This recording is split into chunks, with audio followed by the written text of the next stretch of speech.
Hey my friends, this is Lance from bestkidsolutions.com, and in this video we're going to be discussing sunscreen, the benefits and the possible hazards, and you might be surprised on what you find out today. Let's check it out.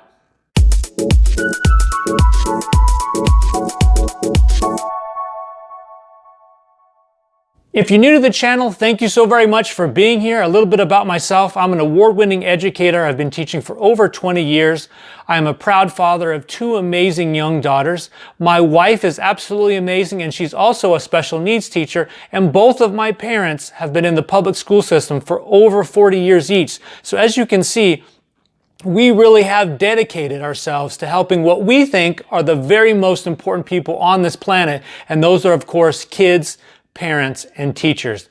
If you're interested in seeing and hearing some more information about how to help these great groups of people, think about hitting the subscribe button, because we are really dedicated to making sure that this group of people is really taken care of, because we believe that when they are taken care of, when our kids are taken care of, our parents and our teachers are all taken care of, then the world is just going to be a better place. So hit the subscribe button if you'd like to hear some more information and videos on this topic. So my friends, let's get into this one here. Let's talk about some sunscreen. Now, many of you may or may not know, but I've taught third grade for years. But now I'm a PE teacher, and obviously for quite some time, and I live in Florida, you would think that just like up north, they would have gyms and covered courts and things of that nature, but many of the PE courts do not. And so for half of, probably 2/3 of my time as a PE teacher, there was no shade at all. So as you can see, I've done extensive research on sunscreen, obviously so that I am protected over these many hours of the day outside. Now, obviously, I look like Darth Vader with my huge hat, and people would all the time would come up to me and say, "Hey, Coach, aren't you hot?" But the benefit that I'm about to talk to you about is I decided not to do sunscreen, or at least not a lot of sunscreen, and we're going to talk about today why that is the case. Now, the first thing we want to talk about is the fact that there's a lot more information on the article, Sunscreen versus No Sunscreen. This is at bestkidsolutions.com. So if you want more information and you want to get a little bit more detailed on it, I do a better job of explaining it there. Please go ahead and check out that article, because that's going to give you the detail that you're looking for. But let's get into the first one, which is UVA versus UVB. What's interesting is for years and years, sunscreen only protected UVB. That is the UV rays that are coming down, and they just go into the skin shallowly. They don't go as deep. And then of course they found out that, or maybe not necessarily they found out, but they just didn't have a good way to protect humans, people, from UVA rays. So most of the time, everybody was being protected from UVB, but not UVA. And UVA ones are the ones that go deeper down into the skin, into the layers of the skin, and those are the ones that create the most damage. And so for the longest time, that everybody felt like they were being protected from the sun or the UV rays, when in actuality, they were only being protected from half or some of the UV rays. And the ones that were the most dangerous were still getting through. Now, UVB ones are the ones that are responsible for the tanning. And so what would happen is that they would feel like or look like that you actually were being protected from the sun. You didn't get a sunburn, but those UVA rays were still getting into the skin, and it was a problem. And now the good news is recently they've done a great job of getting the multi-spectrum sunscreen. But the problem that we have is that the more chemicals you have, or the better the protection, the more the chemicals. And that's where I figure that there might be an issue, and I did some research. And what I've also found that I thought was very interesting is that a lot of these chemicals that are in the sunscreen, also they found in like 98% of the people that were sampled had it in their urine. So it gets into the body. And so, there's a lot of debate on whether or not chemical sunscreens are harmful or are not harmful. And I think it depends on the situation. Obviously, if you go to the beach once a year and you're as, bright as a polar bear, you may want to, it doesn't really matter. I mean, the small amount of chemical exposure that you're getting for that one day so that you don't have, first-degree burns all over your whole body is probably beneficial. But if someone like myself who's out in the sun all day long, I felt that because of the chemicals and because of the other things that went along with it, and their ability not to be able to protect as good as we would like to for UVA, I went a little bit of a different route, and we'll talk about that a little bit later. Now, the next step is, okay, well, let's not use chemical sunscreen. Let's talk about natural sunscreen. You have zinc and titanium oxide. Now, those are great. A lot of times, that would be the go-to. The problem with that is that just recently, in one of the Consumer Report articles and other articles that I've read, is that the zinc oxide and the titanium oxide, aren't as effective as the chemical ones. Now, once again, it depends on the situation. You may have to reapply it more often. But for those people who are really not interested in getting into the chemicals, using those zinc products and the titanium products might be an option. Now, you can get the micronized ones that aren't super white. If anybody who's ever really tried zinc sunscreen in its pure form, it's very ghostly. It makes your skin super white. If you notice the old school videos where the surfer has the big white nose, that they're using zinc oxide. Now, they've done a good job of micronizing that so that it doesn't happen, but there are some information that say that it's not necessarily the sunscreen that is causing the problem, it's the process of micronizing them, of the sunscreen itself, which may be a problem. Once again, that's up for debate. But the question is that, in your situation, what's best for you? Obviously, there's multiple different options. There's chemical sunscreen, there's natural sunscreens, there's natural sunscreens that are not micronized. There are tinted, non-micronized sunscreens, which I think is very interesting. They're tinted to your skin tone, which keeps you from looking super bright and ghostly. And then, of course, there is not wearing sunscreen at all.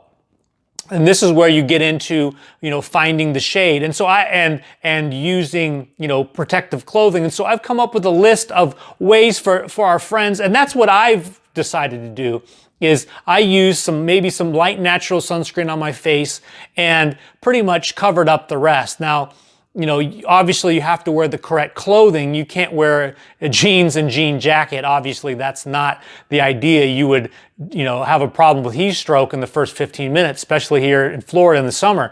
But here are some recommendations that we've come up with for our friends who have decided to try to just use the shade route and the protective clothing route, because they're not too keen on the chemicals. They're not sure about the level of protection for the sunscreen. This way, by covering yourself up, finding shade the best you can, these recommendations will be best for you. So the first one is obviously stay out of the sun for long periods of time. Try to find some shade, jump back outside, find some shade. Obviously putting out a tent, things of that nature, a sun cover, a pop-up shade, anything like that that's really going to make a great difference and you not having to lather up all the time. Another quick note about sunscreen that I forgot to mention is that a lot of times people feel like they have to get like the 100 SPF, and this is interesting that when you get to 30 SPF pretty much blocks out 95% of the UVB rays. And of course, it's still 100% unsure how much of the UVA rays, depending upon the sunscreen that you have. But once you get up past 30, now you're getting into 96%, 97% is really not that great of a protection percentage. For instance, if you have 100 SPF, now you're getting maybe 98% blockage or maybe 99% blockage versus the 95% that you had with the 30. And as you can imagine, the higher the SPF, the higher the chemicals. And so just think about that when you're choosing sunscreen. If you've decided to use the chemical sunscreen, is that you probably don't need to go above 30, because that's going to give you your highest percentage of protection with the least amount of sunscreen. So let's go to the second one, is obviously stay out of the sun between 10 and 2. Now, what a lot of people don't realize is that there are certain times of the day when UVB rays are out the most and UVA rays are out the most. Typically from like 10 to 2 is when, or I think it's more like 8 to 12-ish, something of that nature, where, and then of course in the evening as well, is where those UVA rays are coming down the hardest. And of course, what they call solar noon, depending upon your time range, or the time in which, I guess what it is, it's the time in which you are, time zones, that's what I'm looking for. The time zones, it makes a difference what latitude and longitude you're at, and of course, if it's daylight savings time or not. But solar noon is obviously around 12 or 1, depending upon the situation. And that's when the UVB rays are the highest. And what that does is obviously that's when you're going to get sunburned the most. And so obviously protecting yourself all times of the day through protective clothing, through sunscreen, and of course through shade is going to be the way to go. But if you know that you're going to be out in the sun from 11 to 1, there's a good chance that without any sunscreen, you're going to get burned 100%. And obviously the color of your skin and your nationality, your heritage is going to play a part of that. Lighter the skin, the easier it is to get burned.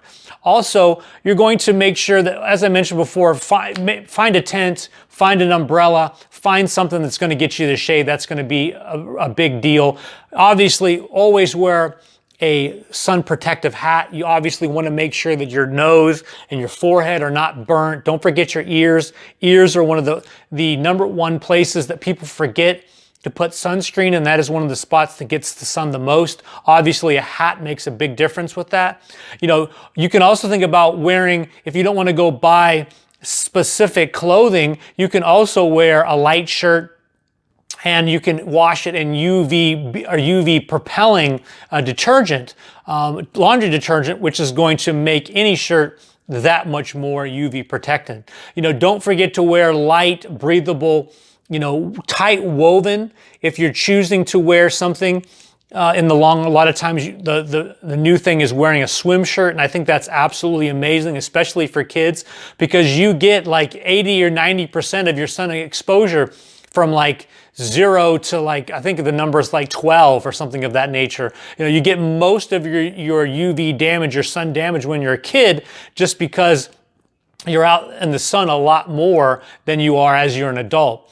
Don't forget to wear sunglasses, when you're out in the sun. Obviously, that protects from the UVA and B rays, especially from the water or the glare. That can definitely help. And then, of course, something that I found that was super interesting was that, eating well, getting a lot of antioxidants and certain vitamins actually help repel yourself from getting sunburn. Now, I don't know what the percentage is on that. I wouldn't rely completely on that, but I did find that was interesting. There is some research out there that does say that getting the proper nutrition and certain vitamins does help with sunburns. And of course, the one thing that a lot of people don't realize is that you can still get burned when it's cloudy outside. The UVA rays definitely still come through, and some of the UVB rays will come through the clouds. So please make sure that you're still protecting yourself on a cloudy day. My friends, as you can see, I've done a bit of research on this. I'm out in the sun all day long. Thank goodness we have a bit of a covered court now, and that does help, and I've been able to relax some of this. But for years and years, like I said, I literally look like Darth Vader, or if some of the kids even said I look like a snake tamer, or a cobra tamer with my big hat. And the one I have now is a fisherman's hat here and a chic in the back, and the one that goes all the way down. And it really does a great job, because if you pull a fisherman's hat down here, it exposes your neck and vice versa. This way you have good protection either way. I highly recommend wearing a hat as much as possible. And that's what I do as well. I've chosen to try to minimize my chemical exposure, but once again, that's completely your choice. But remember, my friends, regardless, protect yourself, and it's going to be way better, because when you are modeling sun protection for your kids, they are much more likely to do the same, learn from that, and to participate that when they're older. My friends, if you like this video, give it a big thumbs up. Please do me a favor. If you want to see more information about helping kids, parents, and teachers, please go ahead and hit the subscribe button. Before you go, please check out one of our videos here. I think you'll find that very interesting. And again, don't forget to subscribe down here.